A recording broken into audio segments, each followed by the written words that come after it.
Hi guys, this is Keerti, a biomedical engineer. Today we are going to see about anesthesia machine troubleshooting. You all know how important device the anesthesia machine is. So let's let's imagine like a patient, okay, is ready for a surgery. The surgeon is ready. The anesthesia doctor has induced the patient anesthesia.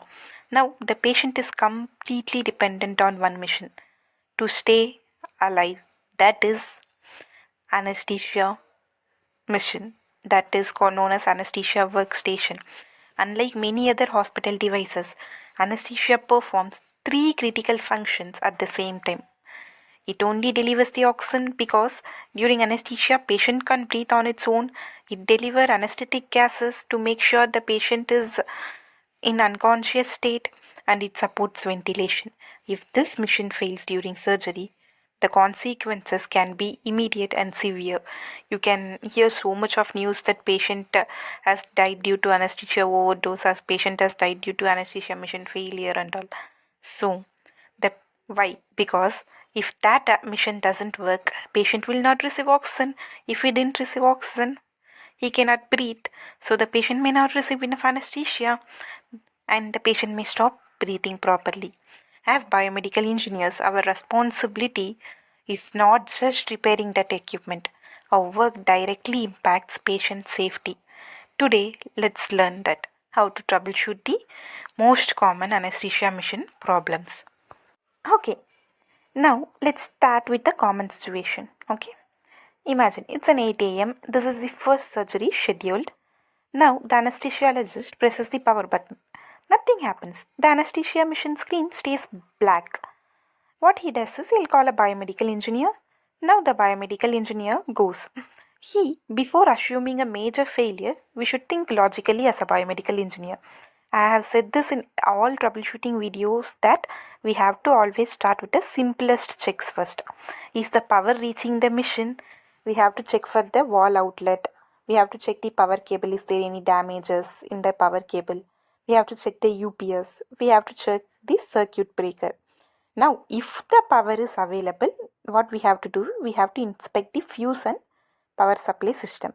What many new engineers who straight out of college, what they'll do? No, they'll immediately suspect a motherboard problem because with that curiosity, they are new to the field. But what experienced engineers will do? Experienced engineers know that most of the failures will be basic power issue.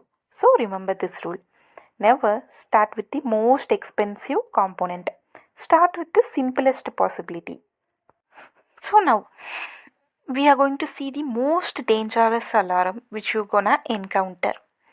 Imagine the surgery is in progress. Suddenly, oxygen pressure alarm activates. So, you know the patient is completely dependent on an anesthesia machine for an oxygen delivery. Without oxygen, patient's organ begin to suffer damage. Within minutes, the brain can be affected. When you see an oxygen alarm, first please stay calm, don't get tensed, and follow a systematic approach. First, check the oxygen cylinder pressure. Okay? Whether the pressure is correct or not. Next, verify the pipeline pressure. Inspect the gas hoses and connectors. Look, there is any leaks or a loose fitting. So, think oxygen is like a fuel in a car.